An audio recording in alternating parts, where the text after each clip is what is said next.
sejahtera. Bertemu kembali dengan video pembelajaran pertemuan kelima mengenai teori produksi dan kegiatan perusahaan. Dalam analisis teori ekonomi, perbedaan perusahaan baik dalam bentuk organisasi, kegiatan usaha, maupun luasnya kegiatan tidak dipermasalahkan. Dalam analisis teori ekonomi, berbagai jenis perusahaan dipandang sebagai unit-unit usaha yang mempunyai tujuan yang sama, yaitu mencapai keuntungan yang maksimum. Dalam mencapai tujuan tersebut, alokasi dan penggunaan sumber daya perusahaan harus dilakukan dengan cara seefektif dan seefisien mungkin, sehingga usaha memaksimumkan keuntungan dapat dicapai.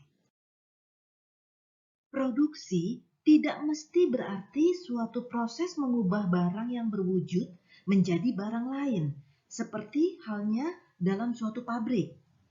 Jasa pengangkutan atau jasa penginapan merupakan suatu contoh dari proses produksi karena keduanya memberikan manfaat.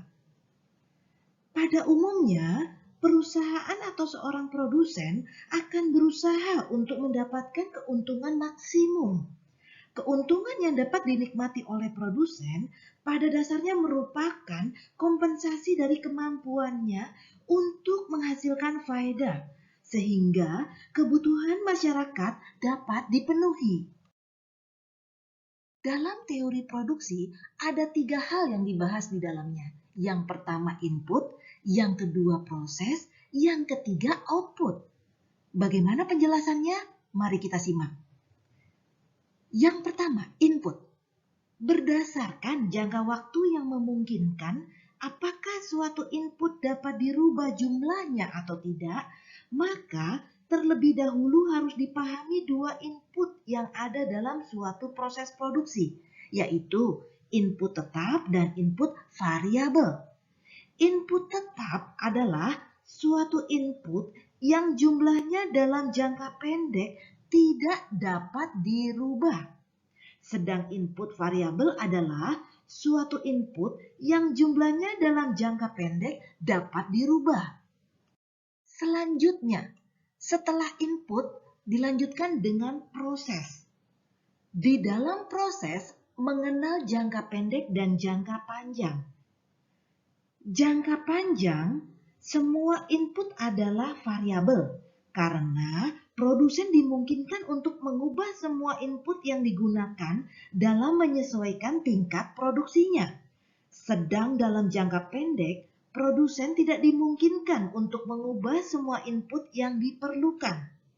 Seperti bangunan pabrik, tidak mungkin dirubah dalam tempo secepat menambah tenaga kerja. Oleh karena itu, dalam jangka pendek terdapat 2 macam input yang digunakan, yaitu input tetap dan input variabel. Suatu fungsi produksi dikatakan berjangka pendek jika paling tidak salah satu inputnya adalah input tetap. Sedangkan jika semua input dapat dirubah, maka dapat dikatakan sebagai fungsi produksi jangka panjang. Teori produksi dimulai dengan input, ada 2 input tetap dan input variabel, dilanjutkan dengan proses, yaitu jangka pendek dan jangka panjang, dan diakhiri dengan output, menghasilkan barang dan jasa. Nah, kembali kepada proses. Di dalam proses, ada 2 jangka pendek dan jangka panjang, tetap menggunakan rumus yang sama, yaitu fungsi produksi. Rumusnya Q sama dengan F buka kurung K L R T. Q adalah jumlah produk yang dihasilkan oleh berbagai jenis faktor-faktor produksi. K adalah kapital atau modal. L labor atau tenaga kerja. R kekayaan alam. Dan T adalah teknologi. Isokuan disebut juga isoproduk. Isokuan yang lebih tinggi mencerminkan jumlah output yang lebih besar. Sebaliknya, isokuan yang lebih rendah mencerminkan jumlah output yang lebih kecil. Karakteristik isokuan yang pertama adalah cembung ke arah titik nol.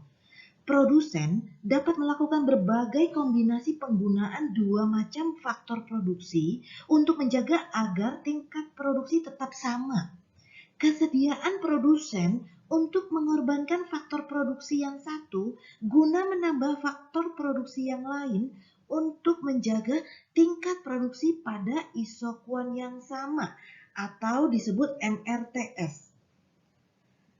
Yang dimaksud dengan MRTS adalah bilangan yang menunjukkan berapa unit faktor produksi K harus dikorbankan untuk menambah satu unit faktor produksi L pada tingkat produksi yang sama.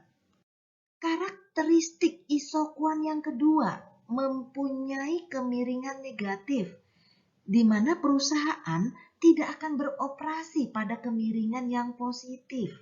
Karena sebenarnya perusahaan dapat memproduksi dengan jumlah output yang sama dengan menggunakan lebih sedikit L maupun K. Karakteristik ketiga dari isokuan adalah tidak saling berpotongan. Jika dua isokuan saling berpotongan, maka titik perpotongannya akan berarti bahwa perusahaan dapat memproduksi dua tingkat output yang berbeda dengan kombinasi L dan K yang sama. Hal ini tidak mungkin jika kita asumsikan bahwa perusahaan menggunakan teknik produksi yang paling efisien.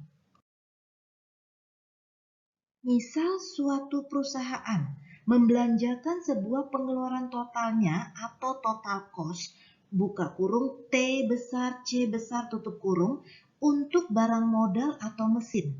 Maka perusahaan tersebut dapat membeli sebanyak TC atau K unit barang modal. Sebaliknya, jika perusahaan membelanjakan seluruh pengeluaran totalnya untuk tenaga kerja, maka perusahaan tersebut dapat membeli sebanyak TC atau L unit tenaga kerja. Dengan menghubungkan kedua titik ini dengan garis lurus, kita peroleh kurva biaya sama perusahaan tersebut. Perusahaan dapat membeli setiap kombinasi tenaga kerja dan barang modal yang ditunjukkan oleh kurva biaya sama.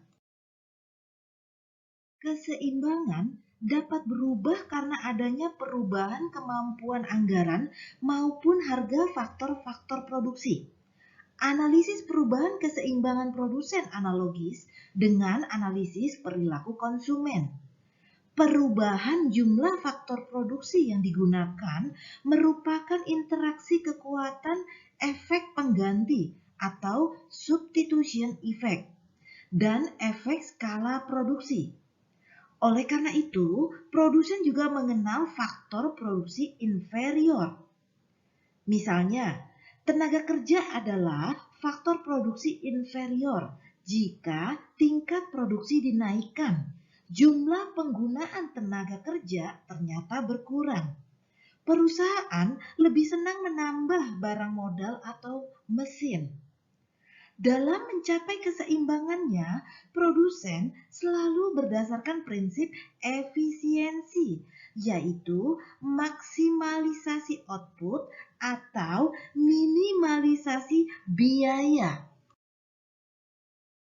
Akhirnya kita sampai pada penghujung video pembelajaran pertemuan kelima ini.